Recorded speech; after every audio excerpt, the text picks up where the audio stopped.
Hello everyone, welcome back to GK today Hindi. This is Siya Verma और आज आप मेरे साथ करने वाले 3 अक्टूबर का करंट सेशन का analysis with revision and static GK. So session start करने से पहले कुछ क्वेश्चन के आंसर आपको देने हैं जो हाल ही फिलहाल पिछले वीडियोस में मैंने आपसे डिस्कस करे थे, और 2 नए क्वेश्चन के साथ आई हूं मैं यहाँ पे जो कि लास्ट मंथ से लिए गए हैं। सो स्टार्ट करते हैं सेशन। फर्स्ट क्वेश्चन है, किस केंद्रीय मंत्रालय ने अमेजॉन फ्यूचर इंजीनियर प्रोग्राम शुरू करने की घोषणा की है? आंसर होगा इसका जनजातीय कार्यालय मंत्रालय यानी tribal ministry. So tribal ministry ने Amazon future India engineer program इसके चरण सेकंड को शुरू करने की घोषणा की है। अब सबसे पहले हम बात करेंगे यहाँ पे अमेजॉन फ्यूचर इंजीनियर प्रोग्राम। ये कोई नया प्रोग्राम नहीं है, ये बहुत पहले ही आ चुका था।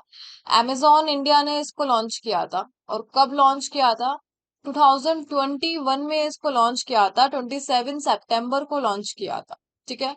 इसका जो मेन एम है वो है कि कंप्यूटर विज्ञान शिक्षा को बढ़ावा देना है पिछड़े समुदाय के छात्रों में। कंप्यूटर विज्ञान क्षेत्र को बढ़ाने के लिए अमेजॉन इंडिया ने Amazon future engineer program India में लॉन्च किया। इससे पहले भी ये यूके यूएस में इस प्रोग्राम को चला चुका है, कनाडा में भी चला चुका है, और इंडिया में इसने स्टार्ट करा अमेजॉन। अब ये हाल ही फिलहाल में न्यूज में क्यों रहा? ये इसलिए न्यूज में रहा क्योंकि जो एकलव्य मॉडल आवासीय विद्यालय है, ईएमआरएस, सो इनके जो शिक्षक है, शिक्षकों को क्षमता निर्माण के लिए प्रिपेयर करना। हाल ही में किसने किया? तो जो NETS है यानी national education society for tribal student, इसने LLF यानी लर्निंग लिंक्स फाउंडेशन के साथ मिलकर EMRS शिक्षकों को शिक्षित किया है। क्षमता निर्माण, शिक्षकों के क्षमता निर्माण, किसके क्षमता निर्माण के लिए? कंप्यूटर विज्ञान क्षेत्र में शिक्षकों के क्षमता निर्माण के लिए प्रोग्राम पेश किया है अमेजॉन फ्यूचर इंजीनियर प्रोग्राम। ठीक है, इसलिए ये न्यूज में रहा। और ये जो EMRS की जो भी स्कूल्स है, ये सब किसके अंडर आते हैं? ट्राइबल मिनिस्ट्री के अंडर ही आते हैं। सो इन शॉर्ट, ट्राइबल मिनिस्ट्री ने क्या करा है? EMRS के शिक्षकों के क्षमता निर्माण के लिए अमेजॉन फ्यूचर इंजीनियर प्रोग्राम को लागू कराया है। अब यहाँ पे अमेजॉन की बात हो रही है। अमेजॉन के जो CEO है वो कौन है? एंड्रयू आर जेसी, ये है CEO। कब आया था ये? 5 जुलाई 1994 में आया था अमेजॉन। फाइन, आगे बढ़ते हैं नेक्स्ट क्वेश्चन पे। नेक्स्ट है, किस रेसिंग ड्राइवर ने 2023 में F1 जापानी ग्रैंड प्रिक्स खिताब जीता है? 2023 में फॉर्मूला 1 जापानी ग्रैंड प्रिक्स, ये जीता है मैक्स वर्स्टेपन ने जीता है। उनका कोई नया खिताब नहीं है, इससे पहले भी वो काफी ग्रैंड प्रिक्स जीत चुके हैं, हम उसको डिस्कस करेंगे। तो देखिए, सिंगापुर की बात की जा रही है, सिंगापुर का किसने जीता है?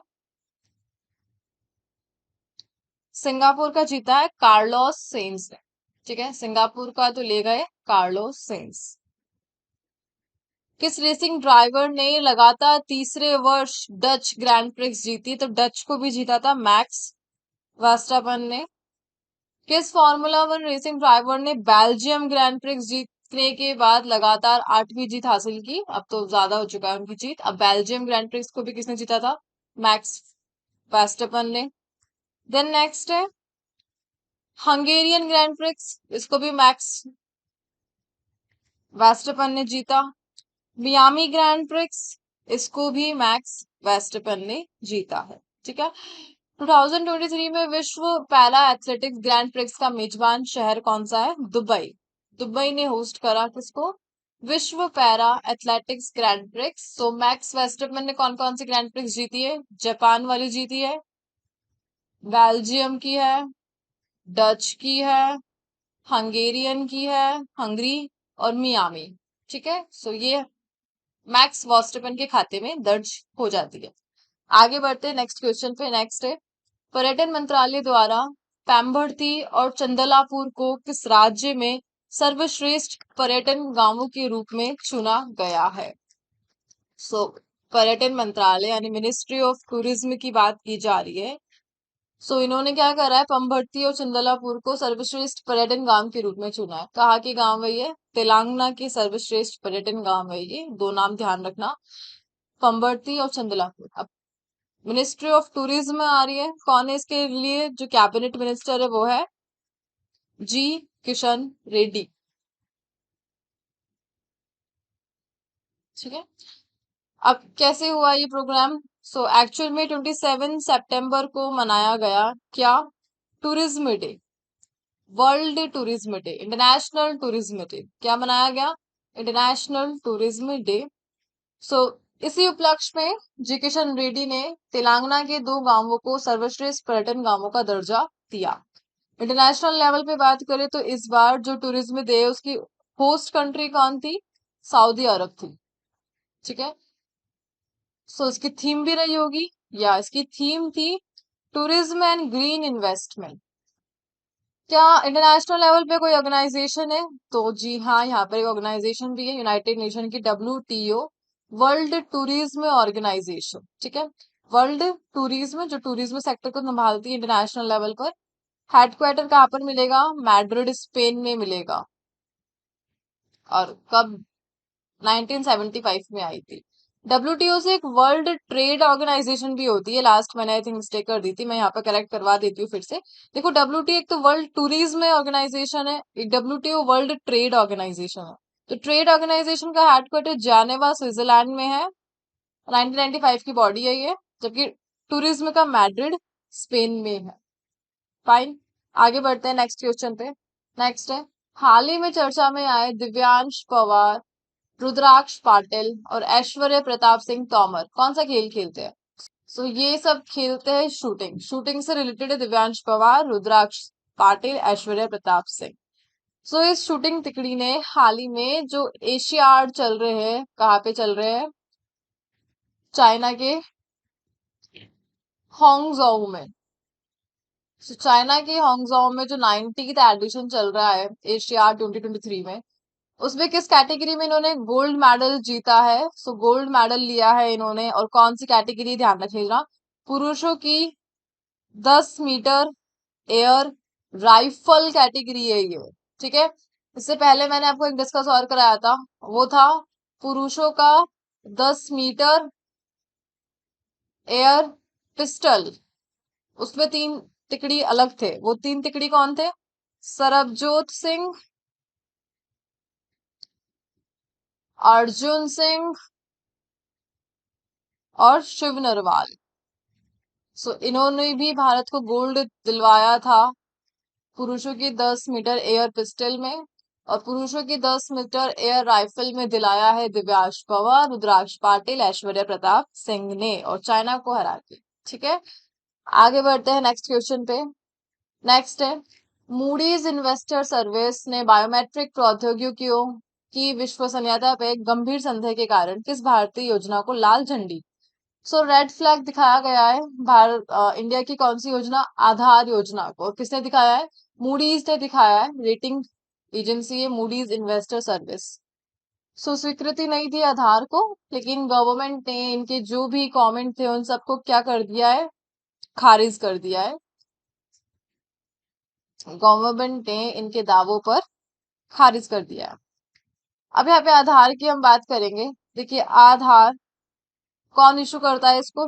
UIDAI। UIDAI की full form unique identification authority of India, ये जारी करती है आधार, जो कि एक 12 डिजिट कोड है आईडी के लिए। कब लॉन्च हुआ था आधार?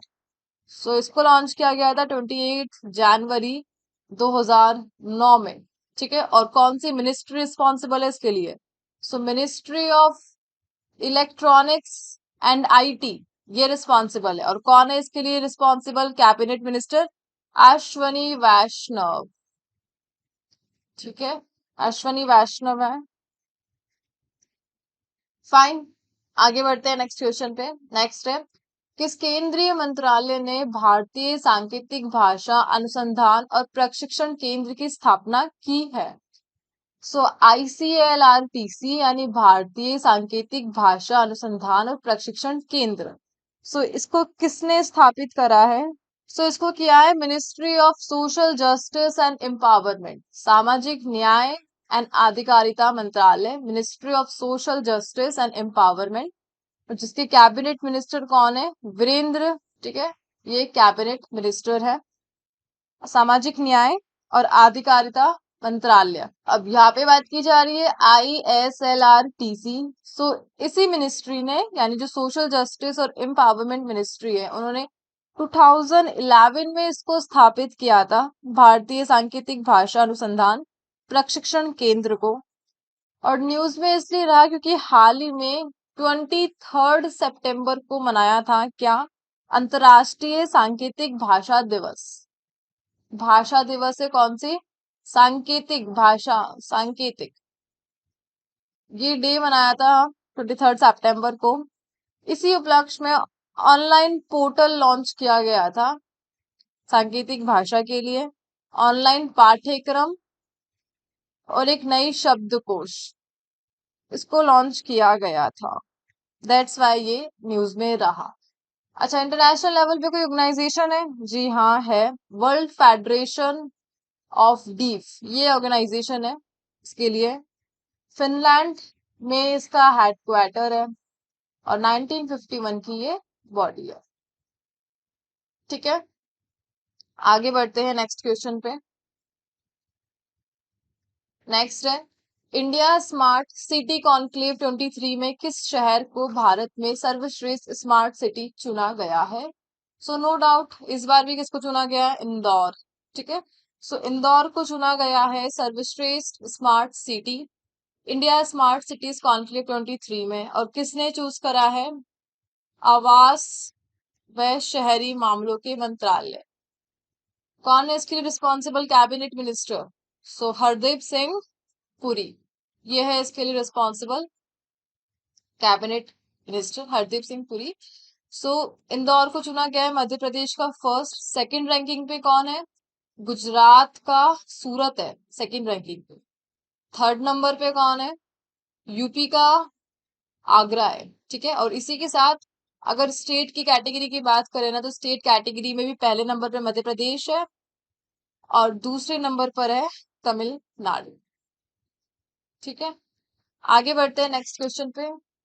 नेक्स्ट है, भारत की पहली ग्रीन हाइड्रोजन ईंधन सेल बस किस राज्य केंद्र शासित प्रदेश में लॉन्च की गई है? तो देखिए, पहली क्वेश्चन है, पहला फर्स्ट, ग्रीन हाइड्रोजन ईंधन सेल बस कहाँ पे लॉन्च किया गया है इस बस को? सो न्यू दिल्ली में लॉन्च करा है। किसने लॉन्च करा है? सेम हरदीप सिंह पुरी ने ही लॉन्च करा है। कौन सा मंत्रालय है इनका? आवास व शहरी मामले। ठीक है, हाउसिंग अफेयर, आवास एंड शहरी। सो फर्स्ट हरित हाइड्रोजन ईंधन सेल बस को लॉन्च किया गया है। अब देखिए, यहाँ पे बात हो रही है पहली, तो कुछ न्यूज में रहे फर्स्ट वाले क्वेश्चन हम डिस्कस करने वाले हैं। भारत के पहले स्वदेशी विमान वाहक का नाम क्या है? INS विक्रांत। ठीक है, नेक्स्ट है, किस राज्य केंद्र शासित प्रदेश ने भारत का पहला लाइट हाउस फेस्टिवल आयोजित किया? सो गोवा ने किया। ठीक है, पहला लाइट हाउस फेस्टिवल। नेक्स्ट है, भारत सरकार द्वारा लागू की गई कौन सी योजना लाभार्थियों को पहला गैस रिफिल और स्टोव मुफ्त प्रदान करती है? तो ये है कौन सी? PM उज्ज्वला योजना। नेक्स्ट है, किस देश ने अपना पहला फीबा बास्केटबॉल विश्व कप खिताब जीता है? सो ये जीता है जर्मनी ने, पहला फीबा बास्केटबॉल विश्व कप का खिताब। ठीक है, आगे बढ़ते हैं नेक्स्ट पे। महिलाओं के मैराथन विश्व रिकॉर्ड को तोड़ने वाली टाइगर टाइगिस्ट एसोसेफा किस देश से है? टाइगिस्ट एसोसेफा की बात की जा रही है, जिन्होंने तोड़ा है मैराथन वर्ल्ड रिकॉर्ड, किस देश से है? सो ये है इथोपिया की प्लेयर है ये, टाइगिस्ट एसोसेफा। इन्होंने रिकॉर्ड तोड़ा है, मैराथन विश्व रिकॉर्ड विमेन्स कैटेगरी में। ठीक है, अब मैराथन से रिलेटेड हम कुछ क्वेश्चंस की बात करेंगे। तो भारत की पहली फ्रोजन लेक मैराथन का मेजबान कौन सा शहर है? सो फ्रोजन है, सो नॉर्थ वाले स्टेट ही रहे होंगे। सो फ्रोजन लेक मैराथन का मेजबान कौन सा राज्य या केंद्र शासित प्रदेश है? लद्दाख है। ठीक है। किस बीमा कंपनी ने अंगदान पहल और जिंदगी एक्सप्रेस नामक रिले मैराथन शुरू करी है? सो बीमा कंपनी है एडलविस। ठीक है। इस बीमा कंपनी ने स्टार्ट करा है। इसी के साथ ये सेशन होता है कंप्लीट। और क्विज के क्वेश्चन मैं एक बार फिर से स्क्रीन पे ले आती हूँ। अब आप इनके आंसर करिए। ठीक है। सो इसी के साथ यहीं पे हम एंड करते हैं और मिलते हैं एक नए सेशन के साथ कल। Till then take care and do revision.